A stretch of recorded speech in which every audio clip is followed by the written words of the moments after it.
ரஷ்யாவுக்கு உள்ள நுழைஞ்சு உக்ரைன் நடத்திய ஸ்பைடர் வெப் அப்படிங்கிற ஆப்ரேஷன் பெரிய அளவில் சக்சஸ்.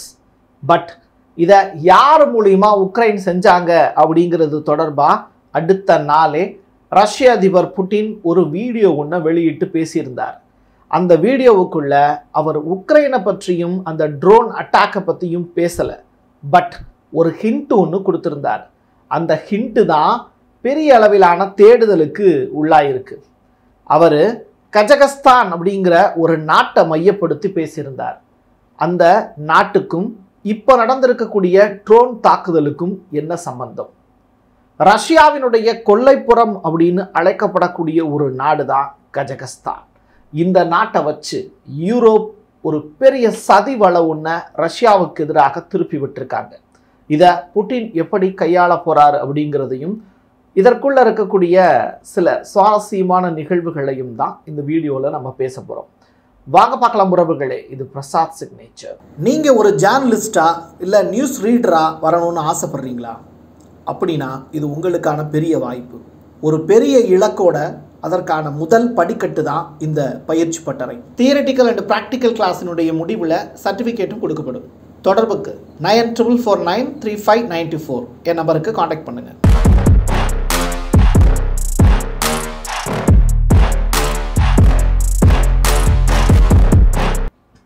ரஷ்யாவும் கஜகஸ்தான் அப்படிங்கிற நாடும் 7600 கிலோமீட்டர் அளவிற்கான எல்லை பகுதியை பகிர்ந்துக்கிறாங்க. நம்ம ஊரில் எப்படி மெரினா கடற்கரைங்கிறது உலகத்திலேயே ரொம்ப நீளமான கடற்கரை 14 கிலோமீட்டர் இருக்குது அப்படின்னு சொல்கிறோமோ, அதை நீங்கள் பார்த்துருப்பீங்க. அது மாதிரி ரஷ்யாவுக்கும் கஜகஸ்தானுக்கும் இடையில இருக்கக்கூடிய எல்லை பகுதி மட்டுமே 7600 கிலோமீட்டர். இது ரஷ்யாவினுடைய கொல்லைப்புறம் அப்படின்னு சொல்கிறாங்க. ஸோ சோவியத் யூனியனில் ஒன் ஆஃப் த மெம்பராக இருந்தது தான் இந்த கஜகஸ்தான். இப்போது ரஷ்யா கிட்ட இருந்து பிரிஞ்சு அவங்க இயங்கிட்டு இருக்காங்க. இருந்தாலும் சோவியத் யூனியனில் இருந்தப்போ கஜகஸ்தான்கிட்ட இருந்து ரஷ்யா அதிரடியாக பிடுங்கிய சில ஆயுதங்கள் இருக்குது. அதில் சில ஆயுதங்கள் தான் இந்த Tu-95 உள்ளிட்ட அந்த பாம் பொருத்தப்பட்ட ஏரோப்ளேன்ஸ், வார் பிளேன்ஸ். அது எல்லாமே ரஷ்யாவினுடைய குறிப்பிட்ட எல்லை பகுதியில் வச்சுருந்தாங்க. அதில் ஒரு 40 விமானங்கள் கஜகஸ்தானிடமிருந்து மீட்கப்பட்ட விமானங்கள் தான் இந்த Tu-95 குண்டுகள் பொருத்தப்பட்ட வார் பிளேன். அந்த பிளேன் மீது தான் உக்ரைன் 1.5 வருஷமாக பிளான் பண்ணி இந்த ட்ரோன் அட்டாக்கை நடத்தியிருக்காங்க. அது செயல்பாட்டில் இருக்கக்கூடியதா, செயல்பாட்டில் இல்லாததா, இல்லை காட்சி பொருளா, இல்லை மியூசியத்தில் வைக்க வேண்டிய Tu-95 வார் பிளேனா அப்படிங்கிறத ரஷ்யா தான் சொல்லணும். அது பயன்பாட்டில் இருக்கக்கூடியதா இல்லையா அப்படிங்கிறத ரஷ்ய அதிபர் புட்டின் தான் ரிவீல் பண்ணணும். இப்படிப்பட்ட நிலையில் அந்த ட்ரோன்கள் எதை அடிச்சிருக்காங்க அப்படிங்கிறத இப்போ உலக நாடுகளுக்கு பிரசாத் சிக்னேச்சர் நம்ம சொல்லி கொடுக்குறோம். என்னன்னா, அது கஜகஸ்தானிடமிருந்து 1990க்கு முன்னாடி வாங்கப்பட்ட வார் பிளேன்ஸ். இப்போ புட்டின் வெளியிட்ட அந்த வீடியோவை பற்றி நம்ம பேசுவோம். இவ்வளோ பெரிய ட்ரோன் அட்டாக் நடந்திருக்கு. இந்த ட்ரோன் அட்டாக்ல இவ்வளவு பெரிய இழப்பை ரஷ்யா சந்திச்சிருக்காங்கன்னு உலக நாடுகள்லாம் பேசிக்கிட்டு இருக்காங்க. அப்போது ரஷ்ய அதிபர் புட்டின் ஒரு வீடியோ ஒன்று வெளியிடுறாரு. அதில் கஜகஸ்தானுடைய பெருமையை பற்றி பேசுகிறார். 1957 பைக்கானூர் அப்படிங்கிற அந்த விண்வெளி தளத்தில் இருந்து தான் பூமியினுடைய முதல் செயற்கைக்கோள் ஏவப்பட்டது. இது கஜகஸ்தானுக்கு கிடைத்த பெருமை. அந்த கஜகஸ்தான் ரஷ்யாவினுடைய கொல்லைப்புறம் அப்படின்னு சொல்கிறதுல நான் பெருமைப்படுறேன். அது மட்டுமல்ல, கஜகஸ்தானுக்கும் எங்களுக்கும் இருக்கக்கூடிய உறவுங்கிறது 70 ஆண்டுகால நட்பின் அடிப்படையிலானது. நான் 2024 கூட கஜகஸ்தானுக்கு நேரடியாக போயிட்டு வந்தேன் அப்படிங்கிற ஸ்டேட்மெண்ட்டை சொல்லி முடிக்கிறார். இந்த இடத்த தான் இன்னைக்கு உலக நாடுகளுடைய தலைவர்கள் ரொம்ப உன்னிப்பாக கவனிச்சுக்கிட்டு இருக்காங்க. அவங்களுக்கெல்லாம் தெரியும் புட்டின் ஒரு விஷயத்தை தெளிவாக கேட்ச் பண்ணிட்டாரு அப்படின்னு. அப்போ நம்ம போட்ட திட்டமெல்லாம் காலியாகிடுச்சா அப்படின்னு யூரோப்பிய நாடுகள் தலையில் கையை வச்சுட்டு உட்காந்துருப்பாங்க. அப்படி யூரோப் நாடுகள் போட்ட பிளான் என்ன? ட்ரம்ப் ஏன் இந்த ட்ரோன் அட்டாக் நடந்ததற்கு பிறகு தான் எனக்கு தகவலே கிடச்சிச்சின்னு உக்ரைனை பற்றி அவர் சொல்லியிருந்தார். ரஷ்யாவுக்கும் உக்ரைனுக்கு இடையில போரை நிறுத்துறதுக்கு இஸ்தான்புல்ல பெரிய அளவில் மீட்டிங் நடக்கிறதுக்கு முத நாள் இவ்வளவு பெரிய தாக்குதலை நடத்தி கஜகஸ்தான் பற்றி ரஷ்ய அதிபர் புட்டின் பெருமை பொங்க பேசுவதற்கு பின்னாடி ஏதாவது காரணம் இருக்காதுன்னு நினைக்கிறீங்களா? இருக்கு. அதுதான் மூணாவதா நம்ம பேச போகிறோம். ரஷ்யாவினுடைய அழகிய கிராமம், ரொம்ப குட்டி கிராமம் தான். அந்த கிராமத்தினுடைய பேரு செல்யாபீன்ஸ் அப்படிங்கிறாங்க. எதுக்குடா இப்போ போய் அந்த அழகிய கிராமம் செல்யாபீன்ஸ் அப்படிங்கிற வார்த்தையெல்லாம் பேசிக்கிட்டு இருக்க பிரசாத் அப்படின்னு கேட்டிங்கன்னா காரணம் இருக்குது. நீங்கள் இன்னைக்கு கடந்த 3 நாட்களாக உலக நாடுகளுடைய கூகுள்லேயே அதிகமாக தேடப்பட்ட ஒரு வார்த்தை எதுன்னு கேட்டால் இந்த ஆப்ரேஷன் ஸ்பைடர் வெப் அப்படிங்கிறது தான். ஸோ இந்த ஆப்ரேஷன் ஸ்பைடர் வெப்பை 1.5 ஆண்டு காலமாக திட்டமிட்டு அதை சூப்பராக உக்ரைன் செயல்படுத்திட்டாங்க. உக்ரைன் வந்து தான் யாருங்கிறத ப்ரூவ் பண்ணிட்டாங்க. ரஷ்யாவுக்கு எதிராக அவங்க பெரிய சம்பவத்தை பண்ணிட்டாங்க. அவங்களுக்கு யூரோப் மட்டுமல்ல அமெரிக்காவும் துணையாக வந்து நிற்கணும்னு நாட்டோவினுடைய தலைவர் மார்க் முதற்கொண்டு பேசியிருக்கார். அப்படின்னா உக்ரைனுடைய பவரை இப்போ இந்த இடத்துல பெருமையாக பேசுகிறாங்க. சரி, இந்த ட்ரோன்கள் எந்த பக்கத்தில் இருந்து வந்தது அப்படிங்கிறத இப்போ ரஷ்யா சைடில் இருந்து ரிவீல் பண்ணுறாங்க. அது என்னன்னா, கஜகஸ்தானுடைய எல்லைப்பகுதியில் இருந்து 7600 கிலோமீட்டர் எல்லைப்பகுதி ரஷ்யாவுக்கும் கஜகஸ்தானுக்கும் இடையில இருக்குன்னு சொன்னேன்ல, அதில் ஒரு குறிப்பிட்ட பகுதியை தேர்ந்தெடுத்து கஜகஸ்தானில் இருந்து தான் அந்த ட்ரக்கு வந்து உள்ளே வந்ததா இப்போ ரஷ்ய அதிகாரிகள் கண்டுபிடிச்சிருக்காங்க. சரி, இப்போ கஜகஸ்தானில் இருந்து உள்ளே வந்துருச்சு அந்த ட்ரக்கு. 1.5 வருஷமாக சுற்றிக்கிட்டே தான் இருக்கு. ரஷ்ய அதிபர் புட்டின் கஜகஸ்தானுக்கு போயிருந்தார். அதற்கு பிறகு 2025 யூரோப் நாடுகளை சேர்ந்த தலைவர்களும் கஜகஸ்தானுடைய பிரசிடெண்ட்டை மார்ச் மாதம் சந்திச்சிருந்தாங்க. இந்த ரெண்டையும் ஒரு சைடு ஒப்பிட்டு பாருங்க. இன்னொரு புறம் புட்டின் அவர்கள் பேசி இருக்கக்கூடிய விஷயத்திலிருந்து நம்ம புரிஞ்சுக்க வேண்டியது என்னன்னா, யூரோப் நாடுகளுடைய பெரிய சதி ஒன்று அம்பலமாயிருக்கு. கஜகஸ்தானுக்கும் ரஷ்யாவுக்கும் இடையில இந்த ட்ரோன் அட்டாக்கை வச்சு ஒரு பெரிய பகையை உண்டாக்கிடலாம். அப்படி பகையை உண்டாக்கிட்டோம் அப்படின்னா ரஷ்யா கஜகஸ்தானுக்கு எதிராக திரும்பும். அவங்க நாட்டோவில் அங்கத்தினராக மாறுவதற்கான வாய்ப்பை உருவாக்கிடலாம். எப்படி இன்னைக்கு உக்ரைன் ரஷ்யாவுக்கு முன்னாடி இருக்கிறது உக்ரைன், ரஷ்யாவுக்கு பின்னாடி இருக்கிறது கஜகஸ்தான். அப்போ முன்னாடி இருக்கக்கூடிய உக்ரைனை வச்சு ரஷ்யாவை எப்படி மிரட்டுறமோ அதே மாதிரி பின்புறமாக இருக்கக்கூடிய கஜகஸ்தானையும் ரஷ்யாவுக்கு எதிராக திருப்பி விட்டுட்டோம் அப்படின்னா ரஷ்யா ஒரு பலவீனமான ஒரு நாடாக உணரும். அப்படிங்கிறது தான் இப்போ யூரோப்பினுடைய பெரிய பிளான். அதற்காக தான் இந்த ட்ரோன் அட்டாக்கை சூப்பராக பிளான் பண்ணி நடத்தியிருக்காங்க. இந்த விஷயத்துக்குள்ள இருக்கக்கூடிய அரசியலை தெளிவாக புட்டின் புரிஞ்சுக்கிட்டார்.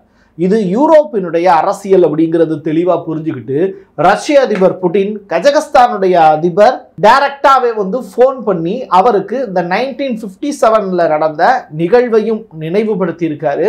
அது மட்டுமல்ல, CSTO அப்படிங்கிற ஒரு அமைப்பு ஒன்று இருக்கு. இது ரஷ்யாவால் ஆரம்பிக்கப்பட்ட அமைப்பு. இந்த அமைப்புல உறுப்பினராக ஒரு நாடு இருந்தது அப்படின்னா அந்த நாட்டுக்காக ரஷ்யா வந்து தன்னுடைய படைகளையும் ஆயுதங்களையும் உதவிகளையும் செய்து கொடுக்கும். அந்த அமைப்புல கஜகஸ்தானும் உறுப்பினராக மாறினாங்க 2022. இதற்கு பிறகுதான் யூரோப் கண்ட்ரீஸ் கஜகஸ்தானையும் ரஷ்யாவையும் பிரிக்கிறதுக்கு ஒரு பெரிய சதி வலை ஒன்று பின்றாங்க. இந்த பின்னப்பட்ட வலையில இன்னைக்கு ரஷ்யாவை அசிங்கப்படுத்தக்கூடிய ஒரு நிகழ்வா கஜகஸ்தான்ல இருந்து ஒரு ட்ரக்கை வந்து அனுப்பி விட்டுருக்காங்க அப்படிங்கிறது தான் இப்போ கிடைச்சிருக்கக்கூடிய தகவல். இப்போ நீங்கள் புரிஞ்சிருப்பீங்க யூரோப்காரங்க எந்த அளவுக்கு அரசியலில் ரொம்ப கைதேர்ந்தவங்க. அவங்க ரஷ்ய அதிபர் புட்டின் இந்த விஷயத்தை கண்டுபிடிச்சதுக்கு பிறகு அவர் என்ன செய்ய போறாரு அப்படிங்கிறத யோசிச்சுக்கிட்டு இருந்தாங்க. ஆனால் அடுத்த நாளே எங்களுக்கும் கஜகஸ்தானுக்கு இடையில எந்த பிரச்சனையும் வராதுரா, உன்னுடைய அரசியல் வந்து தும்சமாய் போயிடுச்சு, அடுத்து என்னுடைய தாக்குதல் எப்படி இருக்க போகுது பாரு அப்படின்னு சொல்லிட்டு UAV, அதாவது ஆள் இல்லாத அந்த ட்ரோன்கள், அட்டாக் செய்வதற்கு வல்லமை படைத்த ஆள் இல்லாத ட்ரோன்கள், வாகனங்கள்னு வச்சுக்கோங்களேன், அந்த UAVக்களை டைரக்டாக வந்து உக்ரைன் பகுதிக்குள்ளே அனுப்புகிறாங்க. இதில் 1400 உக்ரைனிய இராணுவ வீரர்கள் கொலை செய்யப்பட்டாங்க. இந்த செய்தியை உலகின் பல்வேறு நாடுகள் தவிர்ப்பது மாதிரி யூரோப் கண்ட்ரிஸ் செட் பண்ணி வச்சிருக்காங்க கூகுளில். இந்த விஷயத்தை படித்து பார்க்கும்போது ரொம்ப ஷாக்கான ஒரு ரிப்போர்ட்டாக இருக்குது. இதை ஏஷியாவில் இருக்கக்கூடிய மிக முக்கியமான ஒரு செய்தி சேனல் வந்து இந்த செய்தியை ரிவீல் பண்ணியிருந்தாங்க. இதை படித்து பார்க்கும்போது உண்மையிலேயே ஆச்சரியமான ஒரு விஷயம்தான். இவ்வளவு தூரம் பிளான் பண்ணி யூரோப் வந்து ஒரு மூளைச்சலவை செய்யக்கூடிய வேலையை ரஷ்ய அதிபர் புட்டினுக்கு எதிராக செஞ்சுருக்காங்க அப்படின்னு நினைக்கும் போது ரொம்ப ஷாக்கான விஷயம்தான். அது மட்டுமல்ல, அடுத்த நாளே இந்த யுஏவியை வச்சு ரஷ்ய அதிபர் புட்டின் வந்து உக்ரைனா இவ்வளவு பெரிய தாக்குதலை நடத்தியிருக்காங்கிற செய்தி உலக நாடுகள் பலவற்றுக்கு சொல்லப்படவே இல்லை. வெளியில பெரிய லெவலில் வரல. இன்ன வரைக்கும் நம்ம தமிழ் யூடியூபர்ஸ்லையோ இல்லை மற்ற வட இந்தியா யூடியூபர்ஸ்லையோ யாருமே பேசல. செய்தியே வந்து பார்த்தீங்கன்னா 2-3 தளங்களில் மட்டும்தான் கொடுத்துருக்காங்க. ஸோ ரஷ்யா அதற்கு பிறகு ஒரு மாசான ஒரு அட்டாக்கை நடத்தி 1400 பேரை கொன்று குவித்திருக்கிறது. அதற்கு பிறகுதான் இஸ்தான்புல்ல இந்த மீட்டிங்கை நடத்தியிருக்காங்க. அப்போ இந்த இஸ்தான்புல்ல நடந்த மீட்டிங்ல என்ன நடந்தது பிரசாத் அப்படின்னு சொல்லி கேட்டா, அந்த மீட்டிங்ல மொத்தமாக இங்கிட்டு ஒரு 6000 அங்கிட்டு ஒரு 6000 பேர், அவங்க உயிரோட இருந்தாலும் சரி இல்லை இறந்து போயிருந்த பாடியா இருந்தாலும் சரி, மொத்தமாக ஒரு 6000 பேர் உக்ரைனிய வீரர்கள் ரஷ்ய வீரர்கள் டைரக்டாக இன்டர்சேஞ்ச் பண்ணிக்கிறது. எங்களுடைய வீரர்களை நாங்கள் எடுத்துக்கிறோம், உங்களுடைய வீரர்களை நீங்கள் எடுத்துக்கோங்க அப்படிங்கிற அந்த ஒப்பந்தம் கையெழுத்தாயிருக்கு. சரி, இதில் நிறைவேற்ற முடியாத ஒப்பந்தங்களை வந்து சொல்லியிருப்பாங்களே ரஷ்யாவும் உக்ரைனும் அப்படின்னு கேட்டால் 30 டேஸுக்கான சீஸ்ஃபயரை உக்ரைன் வந்து கேட்டிருந்தாங்க. ஆனால் ரஷ்யா 3 நாட்கள் மட்டும்தான் சீஸ்ஃபயருக்கு ஓகே சொல்லியிருக்காங்க. இந்த ஒரு விஷயம் பெரிய அளவில் மைனஸாக உக்ரைன் சைடில் பார்க்கப்படுது.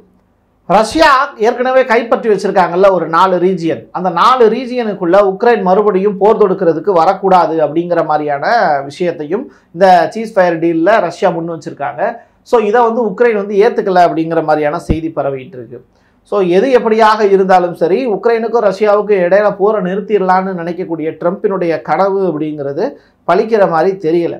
மாறாக இந்த தாக்குதல் நடந்த 2வது நாள், ட்ரோன் தாக்குதல் நடந்த 2வது நாள் ரஷ்யாவினுடைய பெயிண்ட் தொழிற்சாலையில் ஒரு பெரிய சேதம் ஒன்று ஏற்பட்டது. அதுலேயும் சில பேர் இறந்து போயிருக்காங்க அப்படிங்கிற தகவல் வெளியாயிருக்கு. ரஷ்யா அனுப்பிய 477 யுஏவி அதன் மூலியமாகவும் 1400 பேர் உக்ரைனில் இறந்து போயிருக்காங்கிற செய்தியும் கிடைச்சிருக்கு.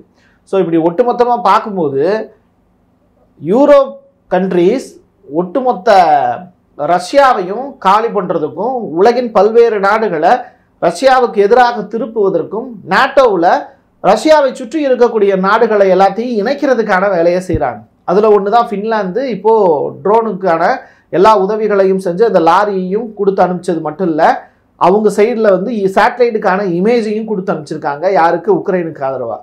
இப்படி தொடர்ச்சியாக 2029க்கு பிறகு ஃபின்லாந்து அப்படிங்கிற கண்ட்ரியும், அந்த கண்ட்ரி வந்து ரஷ்யா வசப்படும் அப்படிங்கிற ஒரு ஸ்டேட்மெண்ட்டு, 2029க்கு பிறகு ஜெர்மனி மேலே ஒரு பெரிய அளவிலான அட்டாக் வந்து நிகழ்த்தப்படும் அப்படிங்கிற மாதிரியான ஸ்டேட்மெண்ட்டை கார்ஸ்டன் ப்ரூயர் அப்படிங்கிற ஜெர்மனியினுடைய டிஃபென்ஸ் மினிஸ்டர் இப்போ ஸ்டேட்மெண்ட்டை சொல்லியிருக்காரு.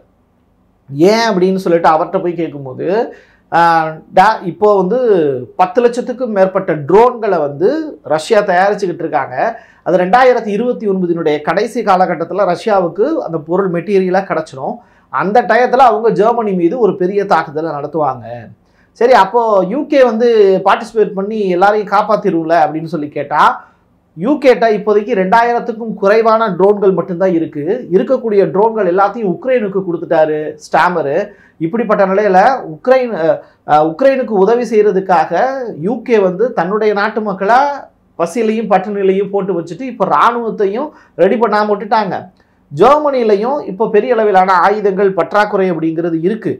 இன்னும் 3 ஆண்டுகள் கழித்து நாட்டோவில் அங்கத்தினராக இருக்கக்கூடிய இந்த பிரான்ஸு, ஜெர்மனி, இட்டாலி, யூகே, இந்த 4 நாடுகள் தான் மெயின். இந்த 4 நாடுகள்லையுமே ஆயுத பற்றாக்குறை ஏற்படும் போது ரஷ்யா இந்த நாடுகளில் யூகே மீதும் ஜெர்மனி மீதும் ஒரு பெரிய அளவிலான அட்டாக் நடத்துறதுக்கு வாய்ப்பு இருக்குது அப்படின்னு ஜெர்மனியினுடைய டிஃபென்ஸ் மினிஸ்டர் பேசி இருக்கிறதையும் இந்த இடத்துல சொல்லி நிறைவு செய்கிறேன். எது எப்படியாக இருந்தாலும் ஒரே ஒரு நாட்டாம சீட்டு, அது ரஷ்ய அதிபர் புட்டினுக்கு மட்டும்தான் அப்படிங்கிறத உலக நாடுகள் புரிஞ்சுக்கணும். இல்லை அப்படின்னா ட்ரம்ப்பும் காலி தான். அடுத்தடுத்து கிடைக்கக்கூடிய இன்ட்ரெஸ்டிங்கான அப்டேட்டோட மீண்டும் உங்களை சந்திக்க வருகிறேன். இதுக்கு ரொம்ப நிறையா ஹோம்ஒர்க் பண்ணியிருக்கோம். இந்த ஹோம்ஒர்க் வந்து உங்களுக்கு பிடிச்சிருக்கு அப்படின்னு நினச்சிங்க அப்படின்னா உங்களுடைய நண்பர்களுக்கும் உறவினர்களுக்கும் இந்த வீடியோவை ஷேர் பண்ணுங்க. என் கையெழுத்து என் மக்களுக்கானது உறவுகளே. மீண்டும் ஒரு பதிவில் சந்திக்கலாம். நன்றி, வணக்கம். நீங்கள் நம்ம சேனலுக்கு விளம்பரம் கொடுக்க விருப்பப்பட்டீங்கன்னா 9449359224 இந்த நம்பருக்கு காண்டாக்ட் பண்ணுங்கள்.